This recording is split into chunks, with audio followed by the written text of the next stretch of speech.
YouTube, what is going on? DA Comics here, and I just wanted to hop in real quick before I play the full video to let you guys know that the video you're about to watch was actually recorded a few weeks ago. I just wanted to let you know that because I'm talking about a lot of new comics that are actually now a couple weeks old, so it would be seeming weird if I didn't mention that. Kind of fell behind on my comic pickups videos, and I recorded a pickups like a month ago, and then that video got corrupted, so then I had to refilm it, which is the video you're watching now, but then I never uploaded that, and now a couple weeks have passed. Rather than refilming it again, I just wanted to upload that now, and then I will have another video coming soon with the rest of the comics I've picked up since then, trying to get caught up so that I can get back to the weekly pickups videos. But I'm going to stop rambling. I'm going to let the video play out. So this was filmed a couple weeks ago with a bunch of pickups, and then I will be back again probably later this week with another pickups video. So I will see you then. Thank you for watching, and let's roll the video. YouTube, what is going on? DA Comics here, coming back at you guys with a long-awaited comic pickups video. Sorry that it took me so long to make this video. I've been very busy, but I'll talk more about that in a second. If you are new here, this is my YouTube series where I show you guys all the new additions to my comic book collection, both new and old, and go through them. Now, I have a whole lot of comics to show you guys in this video because it has been a while since my last video. I think my last pickups video was like a month ago, and there's not really any reason for it other than I've just been really busy. I've been starting to work more. As you guys know, I was out of work for a while, so I've been starting to work a little bit more, and I've just been really busy with, like, friends and all sorts of stuff going on. And then, so I didn't do a pickups video for a couple of weeks, and then I did film one, but I had the wrong settings on my software, so it was, like, an unusable file, so then I had to completely throw that out, and so a lot of these books I've actually already talked about, but that video was unusable, so I have to kind of redo it. But we have a lot of books to talk about. We have a lot of new books from the last couple of weeks, and then also some back issues. And as you can see, there are a couple slabbed books here. You can see some empty slots on the wall back here. That's because these books go there. But yeah, how's everyone doing? It's been a while. I'm going to stop rambling and just dive right into the books because we got a lot of comic books to talk about, and I do try to keep these videos from being too long. So, we're going to dive into new books first. Let me get these out of the way. Is that, you can't see that, right? Yeah, cool. So, new books.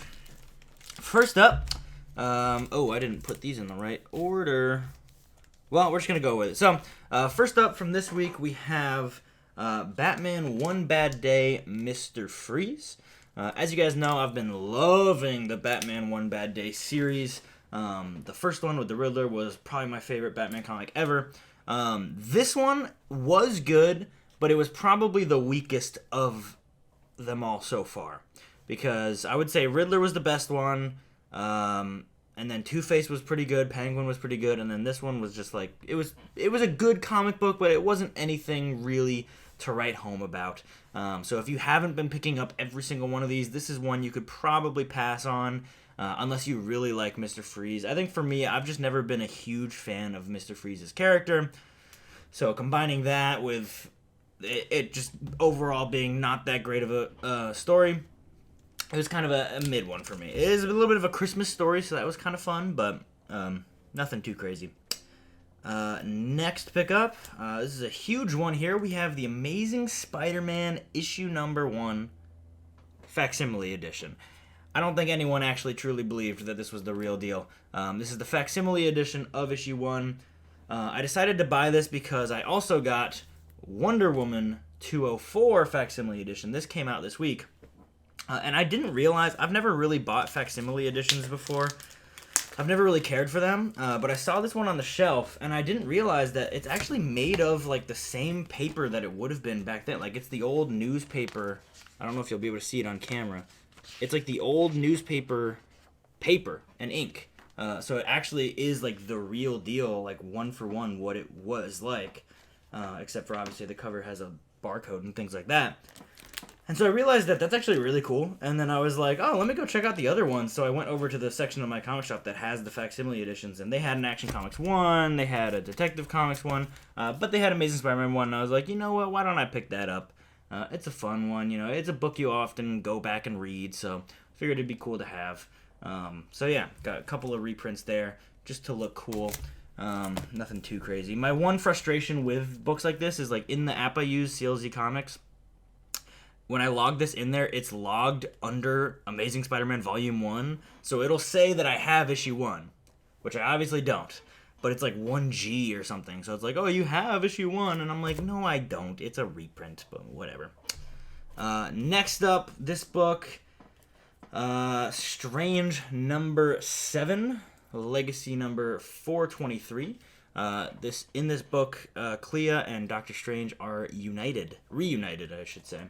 I really like what they're doing with it. I think it's really cool what they're doing with Stephen Strange's character.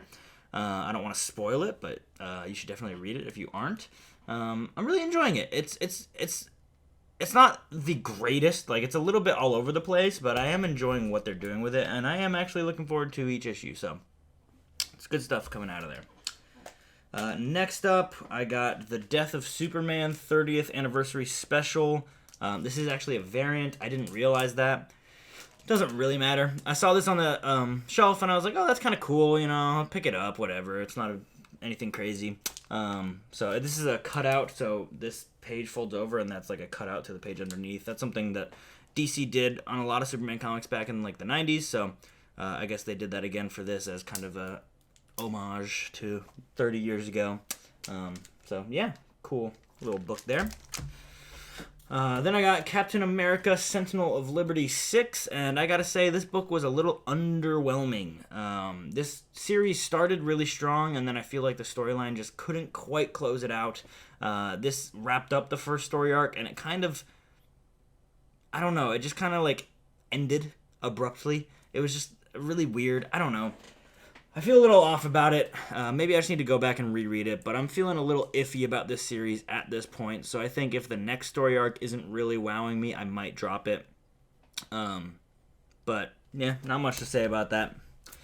Then we have Dark Crisis on Infinite Earths number 6. This was really cool.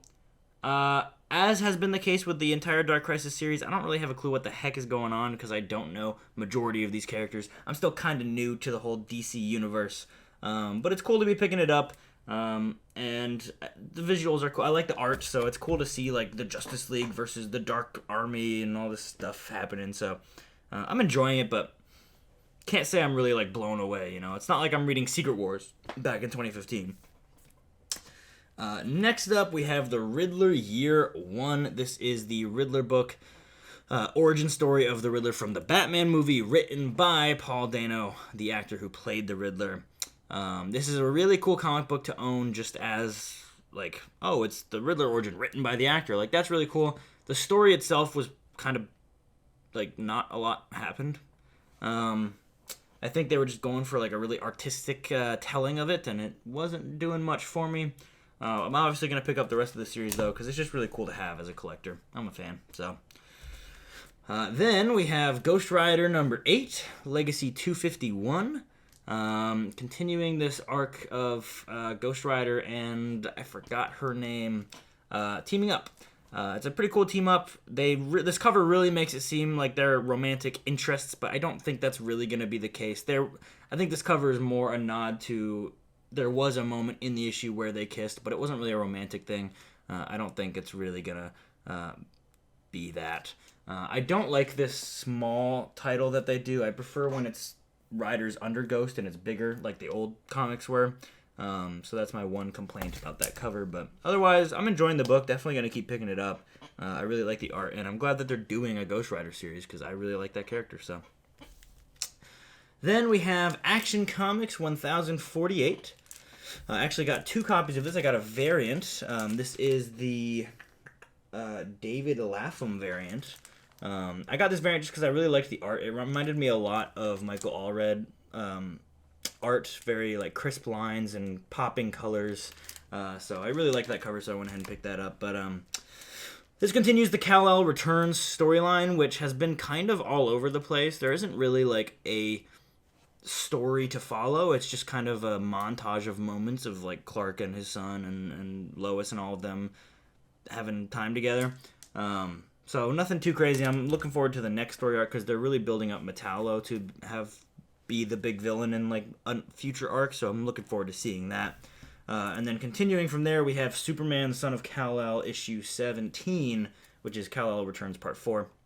What was really cool about this book is this, pretty much the entire story of this comic was about Jonathan essentially coming out to Clark, which Clark knew that he was bisexual because it was, he had seen pictures and videos or whatever. I'm not entirely sure, but Clark was aware.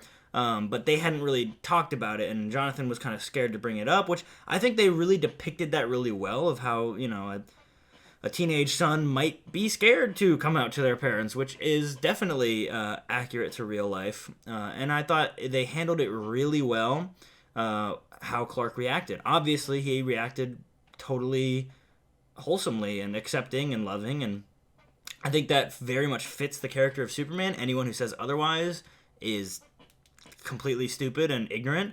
And also, I couldn't help while reading this book but have a smile on my face because I was thinking, like, this story, I'm enjoying it just because I think it's a really heartwarming story, but I can't imagine how much more emotional reading that comic would be if I were gay or bisexual. Like, I don't know what that experience is like, because I'm not. But I can imagine if I were, gay or bisexual and I had once had to come out to my parents, or I hadn't come out to my parents and or maybe I had and they weren't accepting. There's lots of gay, bisexual, LGBTQ people out there who parents don't accept them for who they are. And that's got to be really hard. And so reading this comic book showing Superman being accepting and loving about it, I think is a really, really good story to tell. I mean, Superman has long been this symbol of morality, and I think that's a very important distinction to establish. So for all the haters who were mad that Jonathan was gay in the first place and comics are too woke or whatever, like, I hate to break it to you, but you're just behind the times. It's time to accept that people are going to be who they are, and you should accept and love them. So I'm going to get off my soapbox now, but I just thought that was a really cool book. I'm really glad to have this issue because it's a cool story to see, and I think it was really awesome that they did that, and I think they did it really well. So continuing along, we have Wonder Woman 793. Just a little one-off story about the Trinity going to the Justice League headquarters and having some good times. I did get a variant of this issue. I got the 90s throwback variant. I just thought it was a really cool cover. I love the old Wonder Woman title and the color, the like pink neon orange-ish color in the back. Very cool. I want to get the 90s variant of the upcoming Action Comics and the upcoming Detective Comics as well. I really like that they're doing those. I just think they're really cool. Moving along, we have The Amazing Spider-Man, issue number 12 and 13. A little Hobgoblin story. Not much to say here. This series is still crap. Why the hell Spider-Man is flying around on a glider, I will never know. I will not be the first person to criticize this. I don't think I really have anything new to add. I think it's all already been said online, so I'm really just going to move on, pretty much. Now, for a good Spider-Man series, we have Spider-Man number 2, Legacy 158. This is, of course, Dan Slott and Mark Bagley's Spider-Man series, starting off with a Spider-Verse storyline. This issue I didn't like as much as the first, but I also just honestly don't care that much for Spider-Verse stories. I feel like the first one was cool, and then after that it's kind of been samey. So, I'm enjoying it, but I'm kind of looking forward to after that story arc is done, because Dan Slott has said that this is an ongoing series, so it'll be interesting to see kind of what they do after the Spider-Verse storyline. I'm looking forward to that a little bit more. But good stuff, though. Good stuff. Next we have Venom number 12 and 13. This was the conclusion of Venom World and then the kind of prelude to Dark Web. This series has really been all over the place. I've been meaning to reread it because I feel like it's been so long that I'm having trouble keeping track of everything, and I feel like rereading it might make it better, kind of like when I reread the Hulk series. But, yeah, it just seems like every new story arc is just Eddie being like, all right, I'm somewhere new, and it's just like the connections between the stories is very weird. I don't know. I'm not a fan as of right now, but I'll let you guys know when I do reread it if that changes my opinion of it. But right now I'm just not feeling it. Then I got Gotham City Year 1, issue number 2. This is a good series. I'm very much enjoying it. I don't know how to feel about the whole, like, the Batman existed before Bruce. That's kind of a weird thing, but I don't know if it's really canon or not, or if it's just kind of like a one-off Elseworlds type of story. But it's definitely worth a read if you enjoy kind of like a grisly, like, detective story. That's kind of the vibe of that book. Next up, we have Fantastic Four issue number 1. This is actually a variant. I did not realize that when I bought it. When I went to my comic store, this was the only cover they actually had on the stand. And you'll notice it doesn't say on the cover anywhere that it's a variant, which is really weird because normally variants will say that it's a variant. So I assumed that this was the cover. So I need to get a cover A at some point, but this is the first issue of the new Fantastic Four run. I wanted to give it a try because I do really like the Fantastic Four, but I didn't so much like their last run. And this book was definitely really good, but it was kind of weird because it only featured The Thing and Alicia. And it was a really good story with the two of them, but I'm like, how are you going to have the first issue of the Fantastic Four only feature one of the four? I thought that was a weird choice, but they're obviously kind of building up to... They were alluding to some events that I assume we'll get some clarity on, so... It's cool, it's good. It definitely seems like the creators are bringing a passion to this book similar to what happened with Immortal Hulk. There was a note at the end from, I believe, the writer, and he was basically just talking about how important it is for him to be writing Fantastic Four and how he wants to give it the care that it deserves. And it reminded me a lot of the passion that went into Immortal Hulk, and that series ended up becoming incredible. So, see what I did there? So yeah, I'm hopeful for it. I'm definitely going to keep picking it up, and we'll see how I feel about it going forward. Next up, we have Detective Comics issue 1065, continuing this story arc with the Orgum family. Don't have much to say. It's been a few weeks, so I don't really remember exactly what happened in this book, but I'm definitely enjoying it. I love these covers. I love collecting them. Yeah, I'm happy with them. Then we got Hulk number 10, Legacy 777, the lucky number. This is part 2 of Hulk Planet, or Hulk World, or whatever it's called. Interesting story. Kind of continues from the first story arc of this series, where all of the Gamma mutants from that other universe were all sent to this one planet, so it's like a world of Hulks. And there's obviously something kind of going on, so I'm intrigued. I'm excited to see where the story goes from here. Definitely seems like Hulk's going to have to fight a planet, so that'll be cool. Moving along, we got Batman 129. Continuing the failsafe storyline, and if you are not picking up this book and you call yourself a Batman fan, you're not a Batman fan. This series is really, really good. Obviously, we're still only in the first story arc, but I am truly loving every single issue.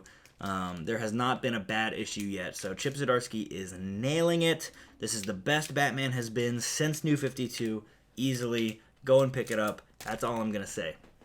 It's great. And then, speaking of Batman, we got Batman and the Joker, The Deadly Duo. This is written and drawn by Mark Silvestri, and it is very, very good. The first issue didn't really bring Batman and the Joker together until the very end, so I'm excited for the next issue to really see their dynamic and see where this series goes. But it is really, really good. Really worth picking up.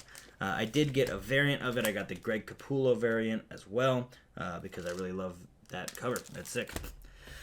And then the last new book is Vanish number 2. As you guys know, I was so excited for Vanish. Donny Cates and Ryan Stegman is my favorite creative team in comics right now. So I was very much excited for this series, and I've been loving it so far. Now, something really cool happened when I picked up this issue. I went to my comic store.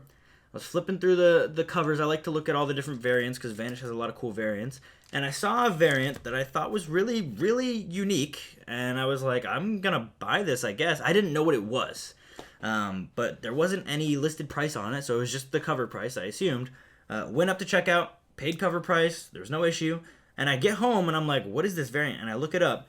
And it is a one per store foil variant. That people were selling online for $50, $30, $60. So I basically got this for a steal. I got it for cover price. It is a foil variant of the regular cover. one per store variant, which I think is so freaking cool. I love that I got it off the shelf at my comic store for what is basically my favorite comic series right now. Super pumped about that. It's such a cool book. The camera doesn't even do it justice. You can see that it's reflective, but looking at it in person, it is so shiny and beautiful. I just love it. I would like to maybe get this graded one day because I think it would be really cool to have this slabbed, but that's just such an awesome story. Like, years from now when we're on Vanish issue 100, I can look back and be like, I got that issue 2 foil variant off the rack for cover price. I think that's really cool. So, very happy with that. Moving along now, we got some back issues, so these will move a little bit quicker. I've collected a bunch of these over the past couple of weeks, and then the very last book was actually a birthday gift to me from my wife and one of my friends in town here. So, diving into these books, first I got Captain America 119, featuring Falcon and the Red Skull. This book is very water damaged. I don't know if it'll show up on camera, but it's like very wavy from water damage, so not the best, but still a really cool book to have. Then we got Strange Tales 146, Silver Age Doctor Strange book. Trying to get more Doctor Strange Silver Age, so very cool. Then we got Tales to Astonish 77. Really cool Hulk Silver Age cover. Next, we got Action Comics number 350. I really love this cover. I saw this for the first time at the convention I went to a couple months ago. Almost bought it there, ended up not. And then I saw it on eBay for a pretty affordable price, so I was like, what the heck, I'll pick it up. It's The Secret of the Stone Age Superman. Really cool book there. Then I got Steve Rogers Captain America issue number 19. This may seem like a really random book to pick up, but I actually picked up this series when it came out. But for some reason, I have every issue except for this issue, which is the last issue of the series. And I really liked this series, so I kind of wanted to have the whole thing just as a collector. So I was like, what the heck? I think I got this for $1.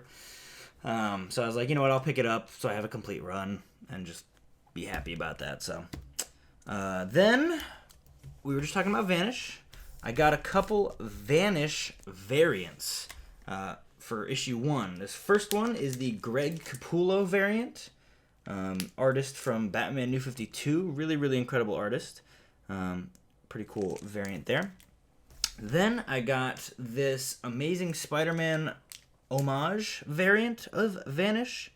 I believe this is Spider-Man issue 72. I might be wrong. I'm probably wrong. It's the Prowler issue. But cool variant there. And then this next variant is really cool. I'm very glad I was able to pick it up. It is the Spawn 1 cover swipe variant. So that is obviously as an Image comic book. I have often compared Vanish to Spawn, saying it's kind of the new Spawn. So it's really cool to have a book that is kind of paying homage to that. And this is a pretty valuable variant as well. I think that's going to go up in time as a collector's item. Then I've talked a lot about Immortal Hulk, and I've mentioned that I wanted to pick up a lot more Immortal Hulk. So I did just that. I picked up a bunch of Immortal Hulk issues. I'm trying to get the entire run. I did not pick it up when it came out, so I've had none, and I want to get all of them. So we're going to just kind of go through in order here. First up, we have Immortal Hulk issue number 11. This is the Stan Lee tribute issue with this insane cover of Hulk in hell, literally. Kind of wild that that's the Stan Lee issue, but they obviously couldn't plan for that. But really cool book. Then we got Immortal Hulk issue 17.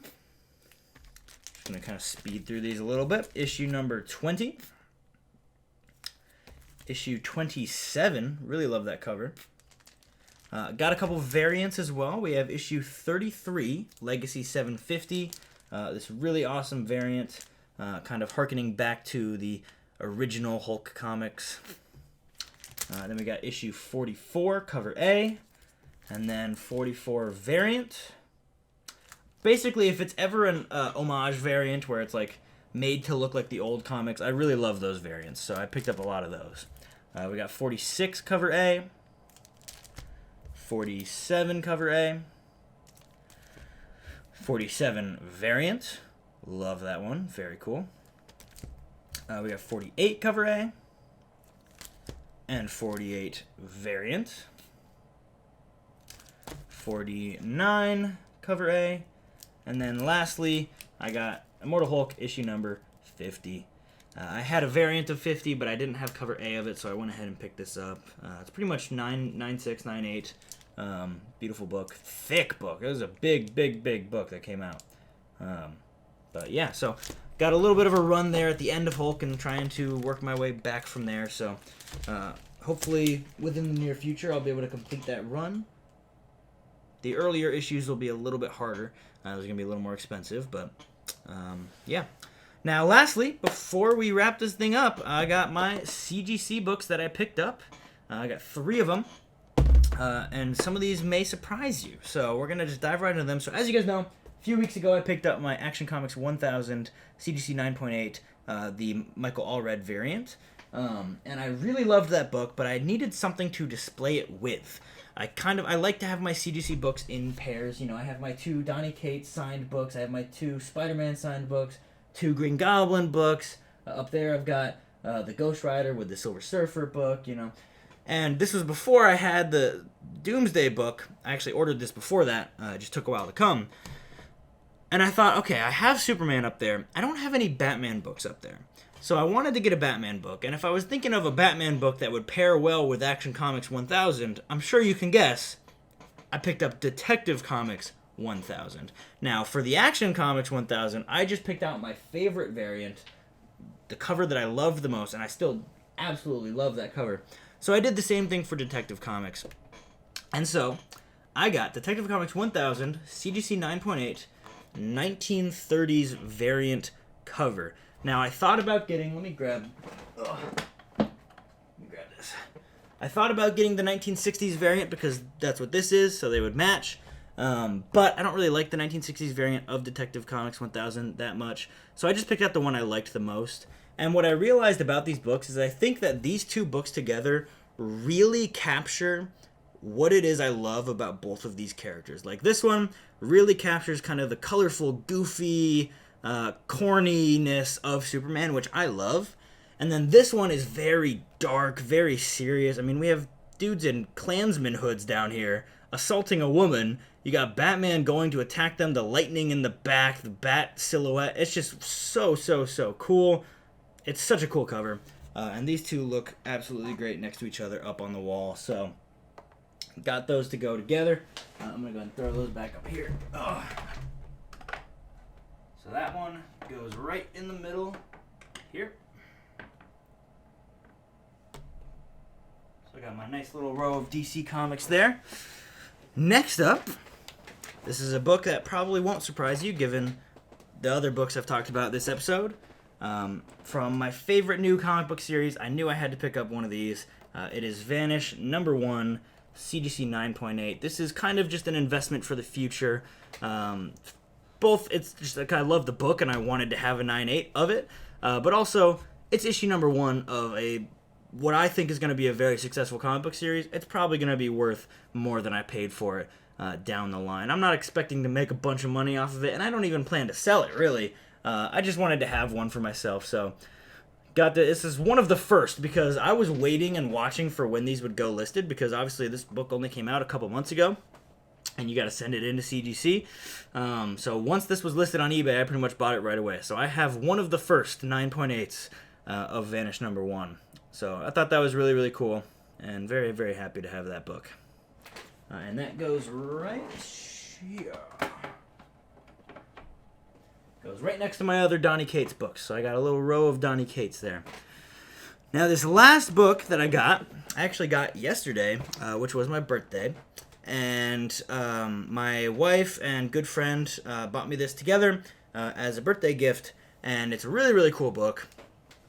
This is a signature series book, as you can see by the yellow label. It is Ghost Rider Volume 2, issue number 50. CGC 9.8, signed by Roy Thomas, who was an editor at Marvel, kind of Stan Lee's right-hand man, some have said, and he is considered a co-creator of Ghost Rider. So he didn't actually work on this book, but he is a co-creator of Ghost Rider, so very, very cool signature to have there. This is the red, the label says Collector's Edition. I've seen it called the red foil variant or whatever, so it's Got the shiny red underneath of Ghost Rider's Flames. So that is a really, really cool book. This goes up on the top. You can't even see the top row on the camera, but I got space for it right up there in the middle, next to my other Ghost Rider book. So really, really, really awesome book. Very, very excited about that. And I was saying to my friend, I like where the signature is. That's a good spot for it, right in the center. The only other spot that I would do it is like in the mouth would be really cool. But it's good there. So that's going to do it for my pickups. The pickup of the week would have to be this, obviously. You know I love a good signature series, CGC book, and I've been trying to expand my Ghost Rider collection, so that's very, very cool. But that's going to do it for me here, so if you did enjoy this video, make sure you hit that like button. Hopefully it won't be as long as it was last time before my next video. I think I said it last haul, but the comic pickups are going to slow down a little bit. As you know, I can't be buying that much comics all the time. So I'll be back next week with another pickups with my new books and maybe a few back issues, but nothing too crazy. And there'll be a little bit shorter videos as well, because these 30-minute episodes, I know they're pretty long. So if you made it all the way, you're a champ. Thank you for watching. I appreciate you. And again, if you are new here, make sure you hit that subscribe button. I try to do these once a week, and we have all sorts of other content we're making. We got Webheads Comic Club, which is a podcast. We're reading through every single Spider-Man issue. It's been on hiatus, but we are starting it up again soon. I don't know when, but soon. And yeah, that's going to do it for me here. So I'll see you guys in the next one. Peace out.